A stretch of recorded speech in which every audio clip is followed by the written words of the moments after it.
महाराष्ट्र दिनानिमित्तानं मुंबईत भाजपची बॅनरबाजी पाहायला मिळतेय।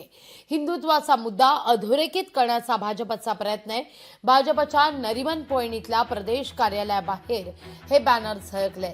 मुख्यमंत्री देवेंद्र फडणवीस आणि मंत्री आशिष शेलार यांच्या फोटोसह हा बॅनर या ठिकाणी पाहायला मिळतोय। उजळते भविष्य नवे भगवे असं या बॅनरवर नमूद करण्यात आलंय। आढावा घेतला आपले प्रतिनिधी चेतन ननावरे यांनी। 1 मे अर्थात महाराष्ट्र दिन आणि कामगार दिनाची उद्या संपूर्ण राज्यामध्ये धूम असेल। मात्र महाराष्ट्र दिनाच्या पार्श्वभूमीला मुंबईमध्ये भाजपने जोरदार बॅनरबाजी केलेली आहे आणि यावेळी बॅनरबाजी करताना संपूर्णपणे हिंदुत्वाचा अजेंडा रेटण्याचं काम आहे ते भाजप करताना पाहायला मिळत आहे।